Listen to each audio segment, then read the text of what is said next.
Hola, te saluda Larry Rubin. Soy el presidente del American Society.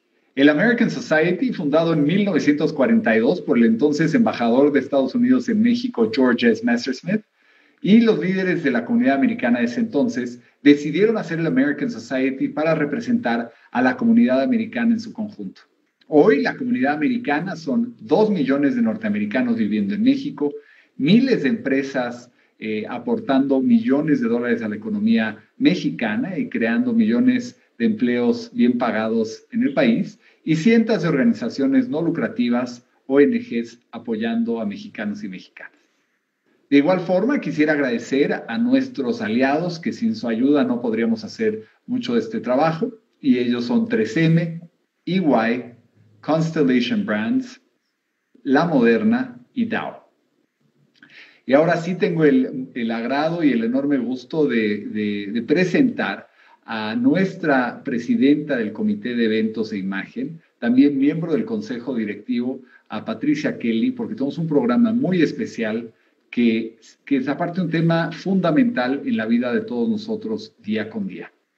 Y por eso tenemos a un invitado muy importante para nosotros y para México con nosotros. Pati, ¿cómo te va?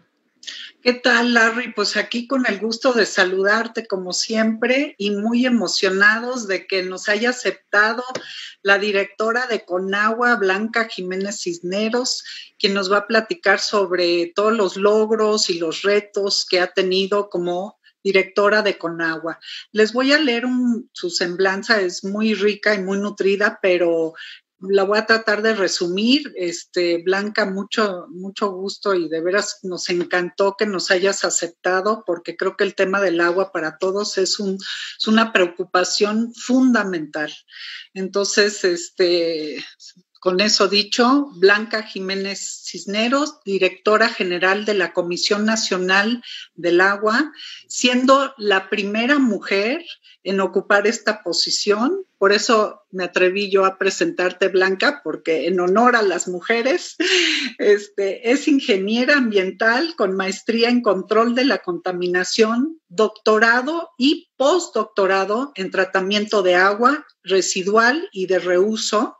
Ha sido coordinadora del Departamento de Ingeniería Ambiental de la UNAM, coordinadora de los departamentos de calidad del agua y del desarrollo de recursos humanos en el Instituto Mexicano de Tecnología del Agua, líder del proyecto en saneamiento y seguridad alimentaria en la Universidad de Pretoria y directora de la División del Agua y secretaria del Programa Hidrológico Internacional de la UNESCO, entre otros. Cuenta con más de 509 publicaciones, es autora y coautora de 24 normas y estándares nacionales e internacionales, posee 9 patentes y desarrollos tecnológicos, ha recibido 16 distinciones y 21 premios nacionales e internacionales. Blanca, es un honor, eres un orgullo nacional de veras y estamos encantados de que hoy nos vengas a platicar sobre este tema tan importante. Bienvenida. Pues muchas gracias y muchas gracias por la presentación, Patricia. Bueno, somos solidarios con el tema de las mujeres como de costumbre. Muchas gracias, Larry. Y muchas gracias a la The American Society of Mexico por haberme invitado.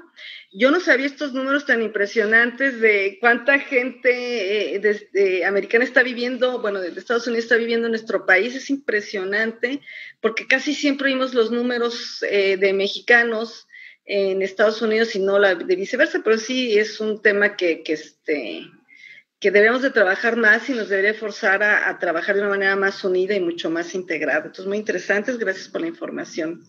Voy a empezar mi exposición, si ustedes permiten. Me pidieron más enfocarme al tema de qué hicimos durante el COVID, y es lo que voy a presentar, y quedo abierta para preguntas o cualquier otro tema que tengamos. Y para empezar, si quisiera hacer un breve recuento, en una sola lámina, presentar cuáles son las funciones de la Comisión Nacional del Agua. no sale toda la presentación, pero se las voy mencionando. Básicamente tenemos 4 funciones que siento que por primera vez están así de claras, porque cuando presentan qué es la Conagua, lo que principalmente se dice es, bueno, que es un organismo de concentrado, que es la autoridad del agua, etcétera. Pero ¿qué hace? Hacemos 4 funciones fundamentales.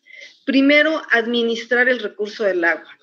El agua, a diferencia de muchos otros recursos, por ejemplo, el petróleo, ustedes sacan un barril de petróleo, lo usan y pues se les acabó el petróleo.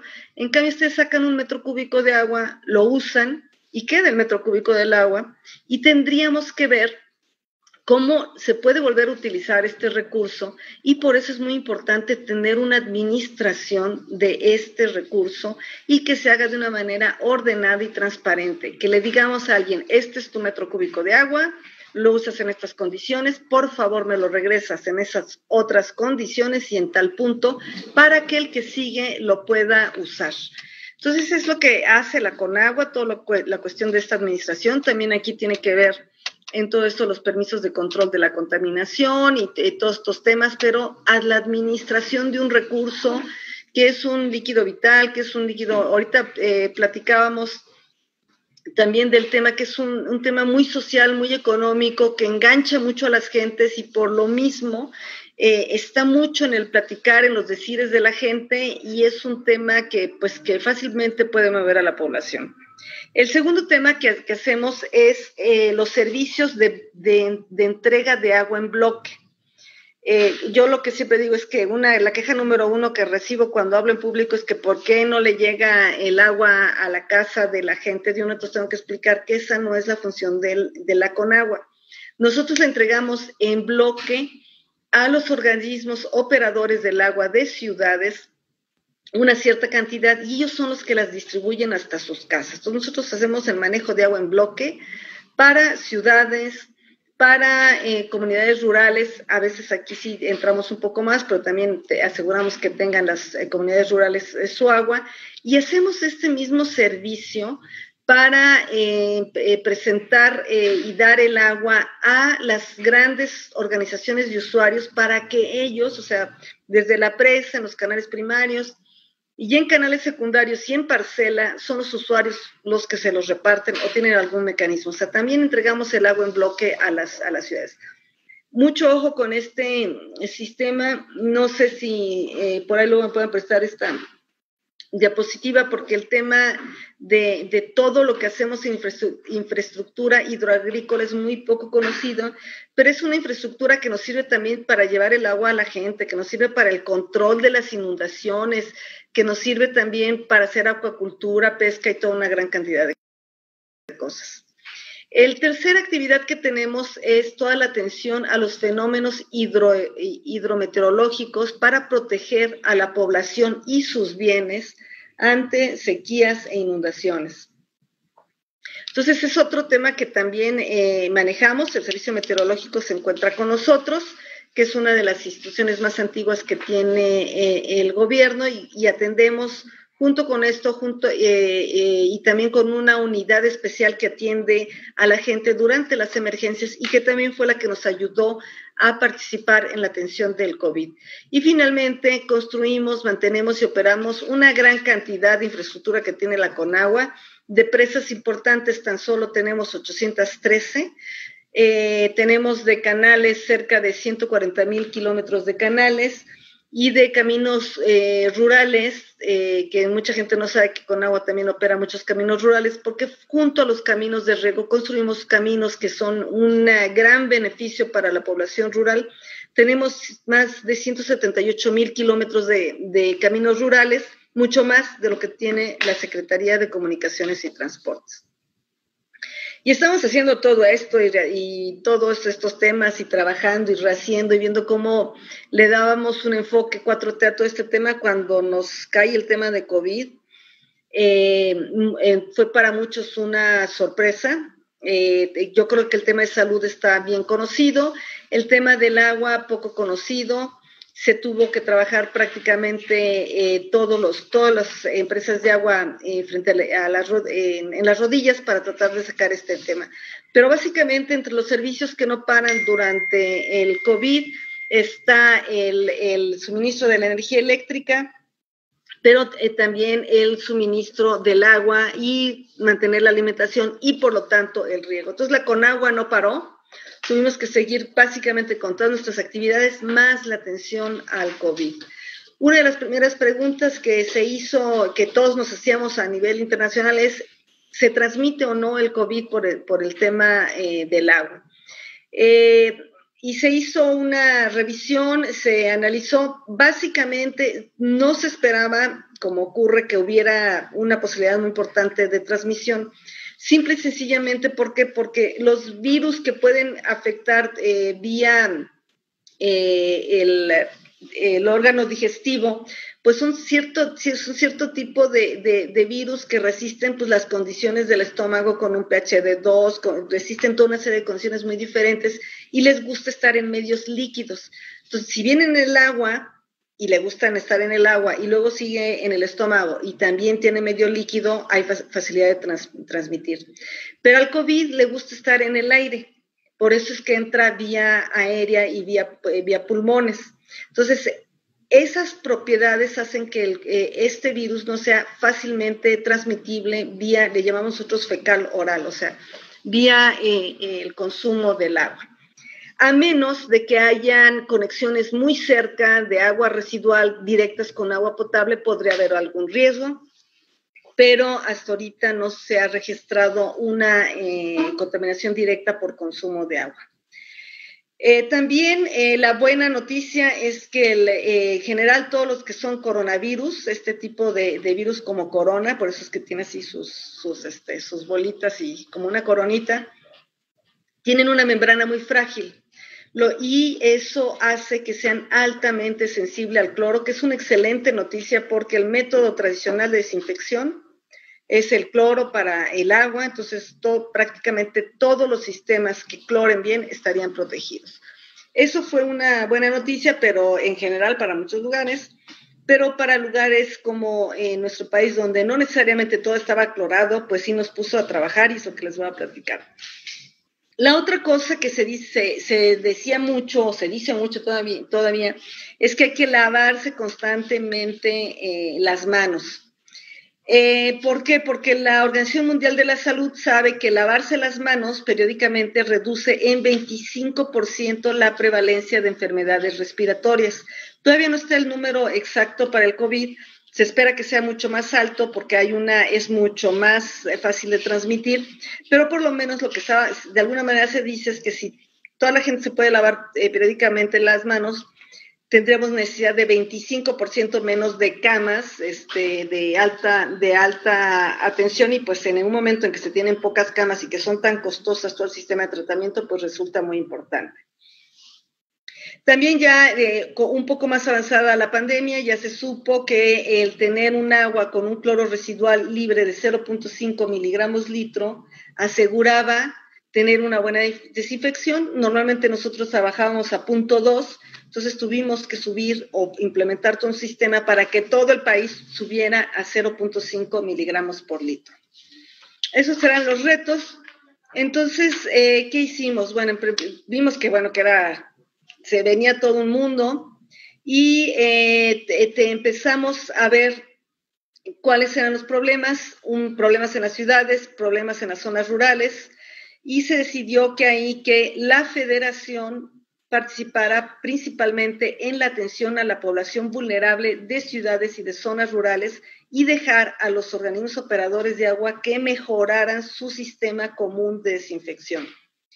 También nos dimos cuenta que no había planes de emergencia para atender a las instituciones de salud, así como mucha gente no tiene problemas de agua, pues los hospitales que están dentro de las ciudades tienen los mismos problemas. Entonces también se definió que otra actividad que tenía que hacer la Conagua y la Federación es asegurar que todos los hospitales, uno, tuvieran un suministro constante de agua y dos, esa agua fuera bien desinfectada. Y también una cosa que ahorita ya no es tema, pero que sí fue tema al principio, al cambiar cómo se movía la población, se nos movió el patrón de demanda temporal y espacial de demanda de agua.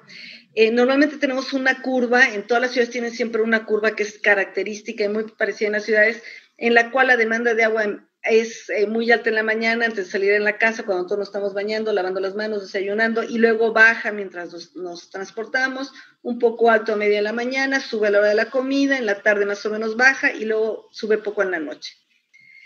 Todos los aviones operadores de todas las ciudades ya se conocen su curva, y ya todos operan así, y ya saben a dónde lleva el agua y a dónde la manda. También hay una distribución espacial. Sabemos que a dónde hay que mandar agua, pues cuando están en las universidades se manda ahí el agua, y en las zonas donde duerme la gente, pues ya no se manda el agua. Cuando empieza la pandemia, pues cambiaron las dos, la distribución temporal, porque ya la gente se paraba a la hora que quería, se quedaba en sus casas en lugar de ir a los trabajos. Eso fue parte del descontrol inicial al cual tuvimos que entender y ayudar a apoyar a los servicios operadores a adaptarse. En resumen, a lo mejor aquí esta debe estar al final, pero de una vez les digo, nos pusimos las pilas y también tuvimos mucho apoyo de la iniciativa privada. Tuvimos una atención a la atención vulnerable, a la población vulnerable de 31 millones de personas. Nos echamos solita en Conagua, atendiendo y llevando desinfección. ¿Qué hicimos? Principalmente aquí asegurarnos, no es función de la Conagua asegurar que el agua esté bien desinfectada, eso es una actividad de salud, pero como en este gobierno trabajamos todos muy solidariamente, nos pusimos muy rápidamente a medir todo el contenido de cloro residual en diversas ciudades. Vimos a dónde había deficiencias de cloración, se mejoraron los equipos de cloración. Yo creo que ahorita el país está recibiendo el agua mejor clorada que nunca, porque metimos equipo, metimos reactivos, así como hubo una gran demanda de mascarillas y se acabaron, o de camas y se acabaron, pues también hubo una gran demanda de cloro a nivel internacional. Afortunadamente aquí sí nos prendimos las pilas muy antes y ni siquiera fue tema aquí en México. Aseguramos tener los suministros de cloro y compramos grandes cantidades de cloro para asegurar que tuvieran todas las poblaciones el cloro. También en cuanto a las instituciones de salud, hicimos un diagnóstico, nos metimos a todos los hospitales COVID, hay ahorita 467, si recuerdo bien. No, o sea, hay COVID, finalmente fueron 460 y tantos. Pero como empezó toda esta historieta del COVID, empezó 437. Cuando empezó este problema del COVID, el gobierno no sabía cuáles iban a ser hospitales COVID. Entonces, de repente ponían uno y luego ponían otro, y ahí íbamos, que nos ponían un hospital COVID, íbamos corriendo, rápidamente revisábamos si tenían cisterna, y si tenían, recibían agua constantemente, si tenían cisterna o tinaco, las condiciones de lavado del tinaco y de las cisternas, si estaban clorando ellos debidamente, y dejar los teléfonos de la Conagua para que en cualquier momento fuera una pipa de la Conagua a entregar agua. Entonces, también hicimos todo este tema. También nos aseguramos de la limpieza del drenaje para que no hubiera ningún problema y también facilitar que saliera. Y también trabajamos, porque también la Comisión Nacional del Agua tiene el servicio meteorológico a su cargo. Hicimos pronósticos meteorológicos diarios, sobre todo para los hospitales ambulatorios, estos que ponen en carpas. ¿Por qué nos preocupaba? Porque el tema de carpas, si hay un gran viento, pues se pueden llevar a la carpa, o si hay granizo, como son estructuras que no soportan gran peso, y la canija agua, pues entre sus características, que tienen muchas características químicas muy interesantes el agua, pues una es que pues es un chorro y en forma de hielo no se escurre, entonces se queda el granizo arriba, pues se pueden caer las carpas. Entonces tienen un pronóstico especial para todos los hospitales para que estén atentos a este tema. La siguiente cosa que hicimos también fue fortalecer a los estados y municipios haciendo el monitoreo del cloro en las fuentes de abastecimiento, alertándoles cuando no estaban comiendo el cloro. Reparamos muchos pozos, como por ejemplo en la red del Valle de México, y hicimos esto junto con la iniciativa privada, principalmente con Rotoplas, pero también otras instituciones, y les damos muchas gracias. También hubo muchas empresas de agua que nos donaron agua, nos donaron cloro, recibimos muchos donativos que también nos ayudó a distribuir y atender a la población, pero también pusimos estaciones de lavado de manos en diferentes lugares. Se han instalado 1,003 porque se le está uno diciendo a la gente, lávate constantemente las manos, pero pues cuando uno anda en un mercado o en una plaza, no hay a dónde lavarse las manos. Entonces hicimos también estas instalaciones de lavado de manos.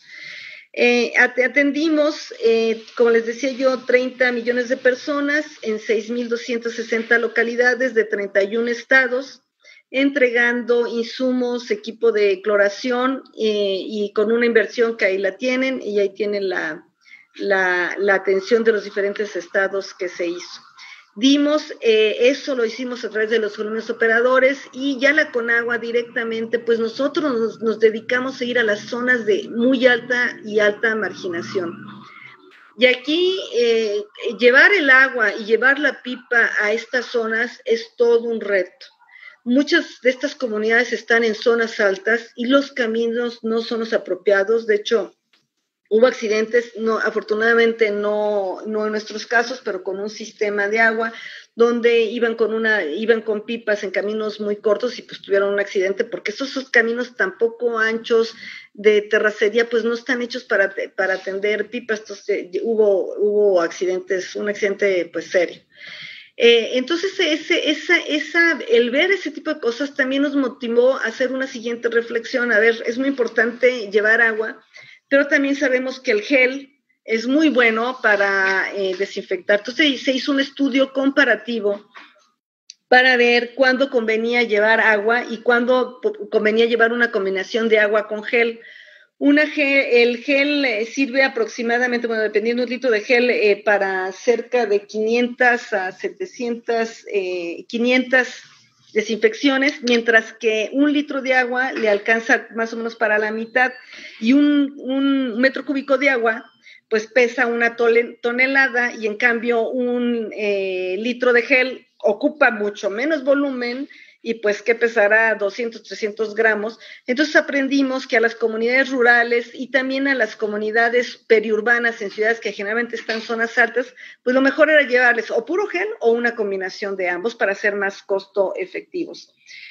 Aquí ven a las personas que les mejoramos no solo el tema del agua potable, 601,000 personal de la Conagua, ya no a través de los organismos operadores, y cerca de 285,000 personas también les hicimos limpieza de drenaje.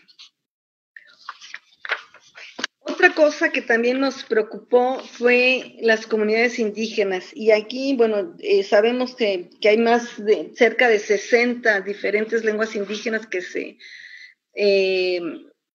hablan aquí en México.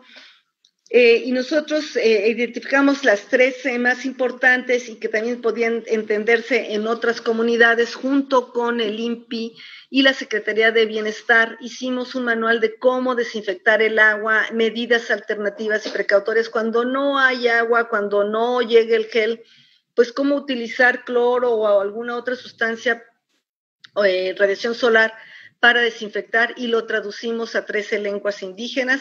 Se repartieron, están en el sitio web, y también utilizamos los métodos, bueno, lo normal para cierta población, que es el uso de celulares, pero también seguimos utilizando en estos campos el radio. Otro programa que nos aventamos tampoco está dentro de nuestras funciones, pero sí se nos hizo importante, porque mientras veíamos que nosotros estábamos llevando el agua a las comunidades rurales y a las zonas, pues había muchas zonas de la ciudad, por este tema que les digo que cambió la distribución del agua espacial y temporalmente. Hubo muchas colonias de clase media y clase alta que se quedaron sin agua y les hablaban a las pipas. Y se empezó a disparar el precio de las pipas. Entonces nos juntamos con la Profeco, que veo que no aparece aquí mencionada así. Sí, María siempre mencionaba la Profeco, sí, que no se van a jalar las orejas, el licenciado Sheffield, que además es súper amable, luego le entró, nos capacitó. Es bien difícil hacer todo esto que hacen de monitorear a cuánto que cuesta el gas y a cuánto cuesta la gasolina, tiene toda una metodología atrás. Nos capacitaron porque dijeron, bueno, estamos ahorita ellos tenían una carga muy fuerte de trabajo porque también estaban con el rollo de las medicinas y los ventiladores, toda una serie de cosas. Nos capacitaron y pusimos nosotros un programa para controlar el precio de las pipas. Y sí, entramos en el programa y se bajaron el precio de las pipas. Lo hicimos en las ciudades que ustedes ven del lado derecho, en 12 ciudades representativas, y sería un tema que estamos analizando continuarlo con la idea de que no nos eternicemos con el uso de pipas, sino que al futuro prácticamente todo el mundo tenga agua, pero sí controlar el precio de las pipas porque se fueron por arriba, se comenzó a subir, entramos y comenzó a bajar, lo logramos controlar, es una cosa que nos dio mucho gusto que pasara. En la siguiente diapositiva, es esto lo que platicaba yo del manejo del agua en hospitales. Como ven, nos restamos 941 hospitales, al final nada más quedaron 437, pero en lo que decidía salud si iba o no, el inicio fue muy difícil arrancar todo el país, pues si había la sospecha, mejor de una vez lo revisábamos. Los hicimos todo rápido. Hicimos hospitales, obviamente, del orden federal, como es el ISSSTE, el IMSS, pero también hicimos hospitales estatales e incluso hospitales privados para tener una buena cobertura y ver que tuvieran todos buenas condiciones de almacenamiento y buena provisión de agua potable. En cuanto al monitoreo del cloro residual, logramos que se mejoraran en varios de ellos el cloro residual. Les donamos a muchos hospitales suministro y también aquí, porque ahorita que recuerdo, nos donaron también varias botellas de agua, diversas pues empresas que embotellan agua, y las fuimos a distribuir también a los hospitales y para que la gente que estuviera esperando también tuviera agua para tomar. Y seguimos atendiendo a todos los hospitales que no han logrado mejorar su cloración, porque tenemos un reporte continuo para establecer que esto funcione de manera adecuada. La cuestión del pronóstico meteorológico, ustedes ven ahí cómo se ve el sitio web. Cada hospital puede acceder y ver cómo están las condiciones de precipitación, de temperatura, viento y cualquier otra condición. Y tenemos principalmente para el caso del Valle de México, tan solo ahí tenemos 36 hospitales cubiertos.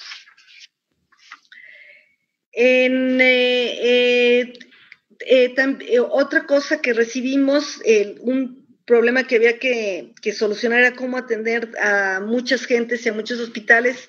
También recibimos donativos de cisternas de empresas como Rotoplas, que nos ayudó a mencionarlo, también lo voy a mencionar posteriormente, y también muchos de estos, en algunas de estas se instalaron en algunos hospitales, y en 3 estados, a 3 estados, y todavía seguimos enviándoles suministro de agua. En total hemos entregado 16 millones de litros, en beneficio, este es un cálculo estimado de 131,000 personas, porque es un problema cuántos pacientes y cuántas personas, porque los pacientes están diferente tiempo en el hospital. Y a otros les lavamos los pozos de visita y también el tinaco. El fortalecimiento de los estados y municipios, como mencionaba, trabajamos mucho en que si cumplía o no cumplía. Este es un dato, por ejemplo, rara vez se ve del cumplimiento del cloro por estados, pero aquí lo pueden ver. Notorio que en algunos estados pues el cumplimiento es bastante bajo y lo logramos mejorar para asegurar que todo mundo tuviera un cloro residual de manera apropiada en los diferentes estados. Seguimos trabajando en este tema y seguimos atendiendo. Para el caso del Valle de México, este es otro tema también muy interesante, era la de recuperar pozos.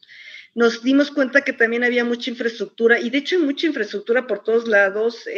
Hay más, tan solo de presas y canales hay 180,000 millones de pesos en infraestructura que no está concluida, terminada o terminada, no ponemos la que no opera. Nos dimos cuenta que había muchos pozos que no funcionaban, entonces los reparamos en total, y con eso recuperamos 930 litros por segundo, que es casi muy cercano a 1 metro cúbico por segundo, que es un supergasto, tomando en cuenta que el total del agua que se utiliza, pues nos apoya para más de 500,000 personas. La colaboración con el sector privado, ya les mencioné lo de la estación de lavado de manos, ahí la ven en la figura del lado derecho. Y la otra cosa fue cómo llevar agua a muchas gentes. Es imposible, porque ante las necesidades que había, era imposible que fuera la pipa de Conagua entregando casa por casa. Entonces lo que hicimos fue, en comunidades rurales pusimos sistemas de almacenamiento, o sea, cisternas, y va la pipa de la Conagua y le pone el agua en un lugar que esté céntrico a la población, y ya la población va con sus diversos dispositivos, ellos mismos a recibir, a ellos mismos a suministrar el agua. Esto nos ahorra mucho tiempo a la Conagua y nos permitió llevar agua a mucha gente. Ahí ven también el Grupo Modelo, nos donó 100,000 litros de agua diario, fueron muy útiles. FEMSA, 140,000 litros de agua también donados. También recibimos por parte de Petroquímica Mexicana hipoclorito de sodio y sosa cáustica, que fueron los reactivos que les dimos a las ciudades para que mejoraran su desinfección, y esto nos permitió hacer una gran cobertura de las necesidades del país a un bajo costo. El otro tema que estuvimos atendiendo es el de apoyo a la agricultura. Por una parte, la gente tiene que seguir comiendo, y también tenemos que ayudar a la recuperación económica, porque la agricultura pues sigue siendo una fuente importante de recursos económicos. De distritos de riego atendemos casi 570,000 beneficiarios. En unidades de riego tenemos 14,000 beneficiarios, en distritos de riego 1,775 beneficiarios. Cuando yo digo un beneficiario, esto puede ser una asociación, y una asociación o ejido puede tener, pues si quieren, entre 100 hasta 30,000, 35,000 personas. Entonces, es una población muy importante la que apoya en la agricultura, y se necesitaba seguir recibiendo agua. Entonces, rehabilitamos y tecnificamos mucha infraestructura hidroagrícola para mejorarle a la gente, que le llegara más agua, que siguiera regando. También dimos equipos y aseguramos durante todo este tiempo el suministro de agua para que la gente aquí en México siguiera teniendo alimentos, y también para que se pudieran generar recursos. Ya para concluir y un poco en el tema, quisiera comentarle cuáles son los proyectos prioritarios que les llamamos aquí, o en el lenguaje del diario lo estamos llamando proyectos presidenciales. Son los proyectos que el presidente escogió apoyar, tomando en cuenta todo lo que tenía parado. Este es para presas, canales y algunos temas de agua potable en México. Les comentaba en esta tabla de más de 180,000 millones de pesos, y con diversos criterios se seleccionaron estos proyectos. A la fecha llevamos ya concluidos el Chigüero, que era acabar una presa que estaba prácticamente terminada y faltaba la zona de riego. Imagínense, estaba ahí prácticamente terminada la presa y nadie podía usar el agua. Entonces hicimos la zona de riego, mejoramos las casas, llevamos agua potable a la gente, y está ese concluido en Michoacán. Recientemente también inauguramos las presas Los Pilares, por allá en el video. Sí les sugiero que los vean, principalmente porque la zona es hermosa en Sonora. Es una cosa, Los Pilares se llama así por unas formaciones rocosas, que es preciosa. Ese va a ser un centro de atracción turística muy pronto, y es una presa en donde dejamos caudal ecológico, una presa para control de inundaciones, que principalmente trabaja vacía, para que cuando llegue ya ven que en el norte nunca llueve, cuando llueve pues se inunda, entonces tenemos que tener las presas prácticamente vacías, pero dejamos un espejo de agua para que la gente local, que es un grupo guarijío, pudiera a ellos tener un medio para tener alimentos y desarrollo turístico, y créanme que es una zona que va a despegar, es precioso el lugar.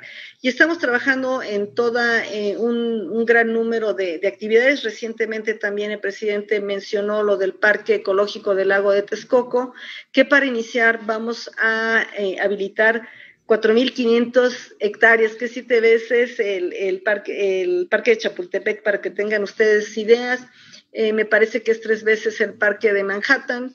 Entonces es una zona muy grande que se va a rehabilitar.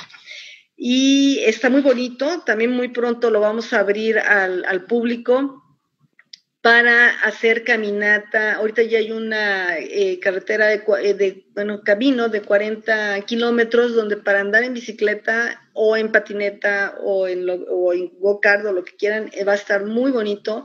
La zona, si ustedes recuerdan, el Parque Ecológico del Lago de Texcoco en los años 80 ganó un premio por la recuperación ecológica, por el gran cantidad de aves que se tienen, que son las aves que emigran desde Canadá, pasan por Estados Unidos y llegan a México a pasar aquí el invierno y luego regresan a los países más del norte a seguir su vida. Pues yo con esto terminaría y quedo abierto a cualquier pregunta o comentario que ustedes quieran hacer.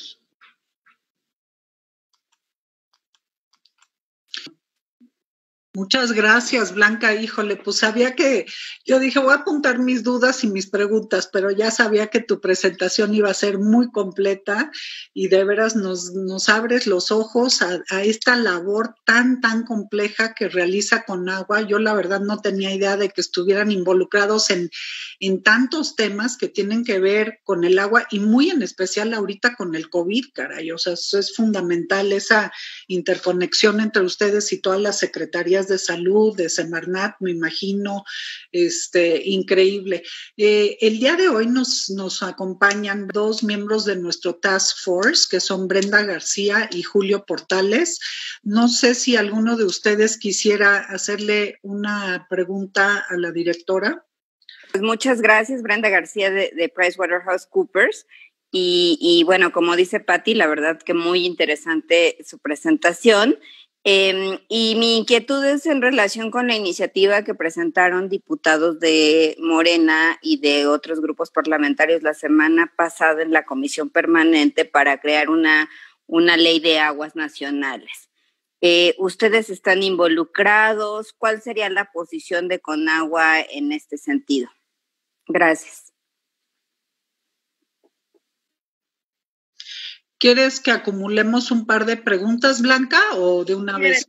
Como quieran ustedes. Adelante, si gustas contestarle, adelante. Bueno, como lo mencionó en una mañanera, ya hay un video ampliamente difundido por parte del presidente Andrés Manuel López Obrador, el tema de una legislación en el campo del agua que debería estar orientada principalmente a lo que es el derecho humano al agua, básicamente, y no una ley de aguas nacionales que tiene que ver con un gran número de temas como es concesiones, se tiene contemplado por parte del Ejecutivo hasta la segunda parte del sexenio. Por lo tanto, las propuestas que están presentadas vienen por un grupo ciudadano y se están siguiendo el proceso normal dentro de la Cámara Legislativa. Conagua no ha participado en estas propuestas más que cuando se nos pide, porque tenemos que ser muy respetuosos del proceso legislativo, emitir alguna opinión. Muy bien. Julio, si gustas hacer una pregunta, por favor. Sí, muchas gracias. Mi pregunta iba muy parecida en el sentido de cómo estaba la perspectiva de Conagua con respecto a la legislación que viene. Pues las 3 iniciativas más relevantes en la discusión son de Morena. Del lado del sector privado, evidentemente, hemos estado preocupados sobre todo por el tema de todas las cláusulas donde prácticamente limita la participación del sector privado en el sector. Y pues pensamos que el concurso del sector privado con el sector público sigue siendo importante para el desarrollo de la infraestructura, ¿no? Ya lo Lo platicamos largo y tendido, doctora, con el tema Baja California y con los otros temas que tendrán que desarrollarse en el futuro en el país, pero sí veo muy, al menos en la bancada de Morena y de los partidos aliados, mucha prisa en querer ya aprobar la iniciativa. En el sector privado, desde el Consejo Coordinador Empresarial y desde Céspedes y el Consejo Consultivo del Agua y demás, pues se ha estado trabajando en hacer peticiones y adecuaciones pertinentes a la pieza legislativa, pero sí todos estamos como sorprendidos de que pareciera que viene un albazo en septiembre, ¿no? Si no nos ponemos pilas. Y vemos que pues las iniciativas tienen muchas inconsistencias legales, pero sobre todo no tienen viabilidad en términos de la realidad del sector hídrico, ¿no? Y entendemos claramente que hay hoy día que abrir espacio y ser sensibles al tema del derecho humano al agua y a la participación de las comunidades y este tipo de frases dentro de la ley, pero sí vemos complicado el esfuerzo de concertación en todos los sectores, ¿no? Conagua en ese sentido entraría más que a dar una opinión, a intermediar de alguna manera en el tema como el experto nacional. Muchísimas gracias por su respuesta. A ver, aquí hay dos puntos que yo quisiera destacar. Un problema que nosotros estamos viendo, porque es una inquietud que hemos recibido no solo por parte del sector industrial, sino incluso por muchos otros sectores del agua, porque es una ley muy compleja, porque el agua ahora sí que todo el mundo tiene que ver. Entonces, faltaría, no solo del sector industrial, sino de otros sectores, hemos recibido comentarios externando su preocupación. El punto que yo sí veo con todos es que todo el mundo lee su cachito y no la ley integral. En el momento que uno la ley integral advierte, como usted mencionó, pues cosas de anticonstitucionalidad y cosas que les afectan, pero incluso ha habido, no únicamente en Conagua, sino opiniones dentro del propio gobierno de diversas áreas que también le ven problemas para cosas que tienen que ver con el gobierno. Sí, sin embargo, el Ejecutivo sí tiene que ser respetuoso del proceso legislativo.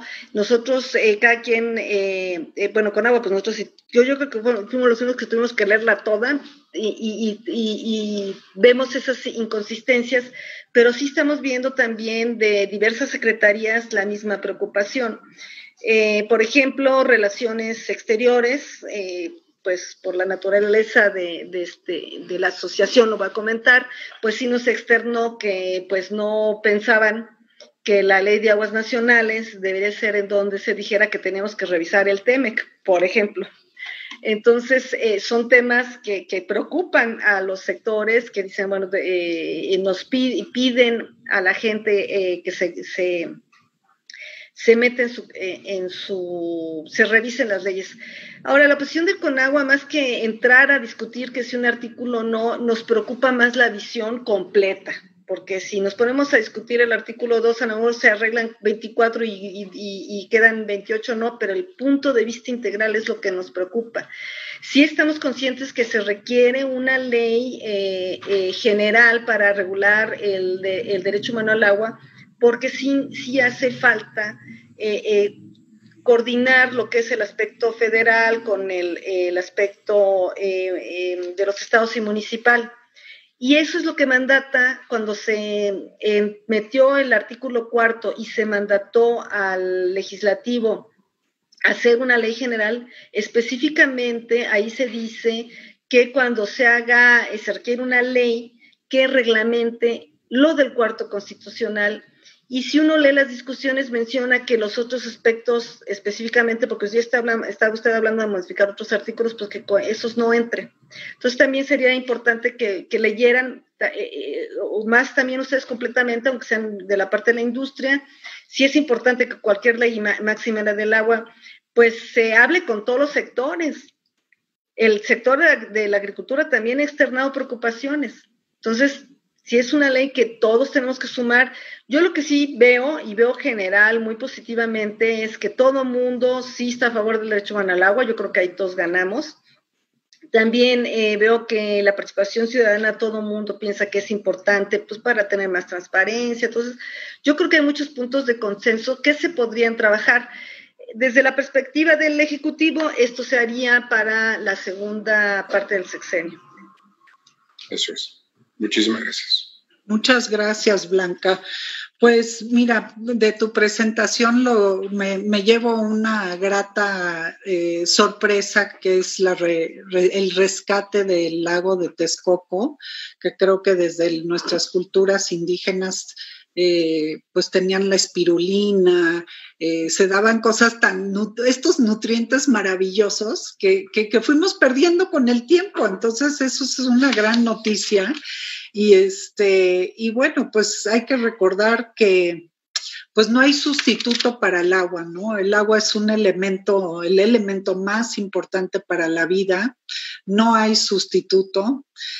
Debemos de cuidar nuestros bosques. Ojalá que el tema del uso del suelo se respetara, porque son fundamentales para el suministro del agua. Y yo no sé si ustedes tienen algún plan como para captación de aguas pluviales, que es algo que siempre me ha inquietado muchísimo, ver ríos de agua pasando por mi casa y decir, ¿a dónde va toda esa agua? Digo, sé que de alguna manera sí si llega al lugar indicado, pues sí llega a los acuíferos, pero me encantaría que todos tuviéramos esa conciencia, ¿no? Del agua pluvial. Aquí mucho se ha dado el énfasis a la revisión de la ley de aguas, pero yo creo que también tendríamos que hablar de una revisión de la ley general del ambiente y de la protección a los bosques, y avanzar también en estos temas. No va a haber agua si no tenemos un ambiente adecuado, y tenemos también que revisar qué se está haciendo en el área ambiental para proteger el agua, y no al revés, de que a través del agua compongamos el ambiente. Así no es. O sea, el agua tiene que tomar su justa dimensión dentro de la parte del ambiente y esperar a una mejor legislación. Sí tenemos un tema para captación de agua de lluvia, se llama Procaptar, estaba desde antes de que yo entrara, se aplica para comunidades donde llueve más de 1,500 milímetros, ahorita lo estamos bajando a 1,200 milímetros, y lo que sí ya hizo no hice esa presentación, pero que estamos haciendo de nuevo como 4T, una de las cosas es que estamos metiendo más ecotecnias y mucho más a la captación de agua de lluvia. Para la Ciudad de México, y es un estudio que es la Ciudad de México, en el sur llueve 1,500 y en el norte llueve 900 milímetros. Entonces, si hay una relación en dónde vives, si puedes captar la lluvia, y el área de tu casa. Entonces, ya para ciudades, pues sí, como casas muy pequeñas o comunidades muy pobres, pues no es rentable captar el agua de lluvia, pero las casas que tienen mucho, pues sí, a captar agua de lluvia y a captar sol y a captar todo lo que puedan captar, porque la cuestión del ambiente le tenemos que ayudar ya al ambiente. Sí, totalmente. Pues ahí lo tienen, Blanca. Muchísimas gracias por esta presentación. Nos abriste un panorama interesantísimo de las funciones que tiene Conagua, y pues al público y a la audiencia quisiera nada más dejarles el mensaje de crear conciencia. Sin agua no hay vida, no hay vegetación, no hay nada.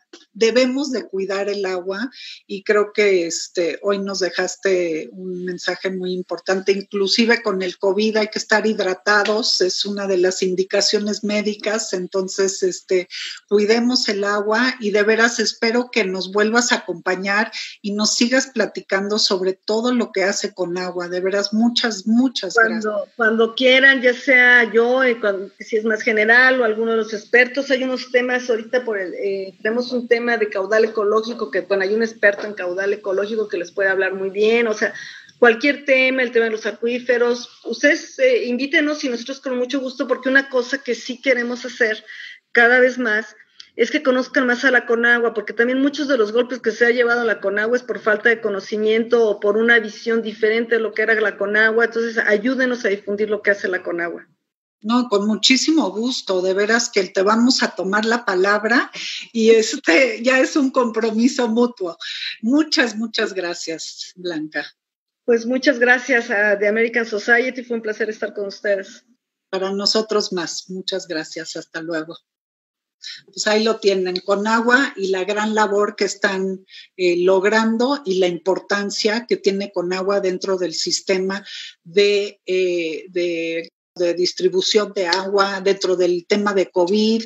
Creo que no estábamos conscientes de todas las funciones que han realizado para ayudar a sacar adelante el tema de la pandemia. Muchas gracias a todos.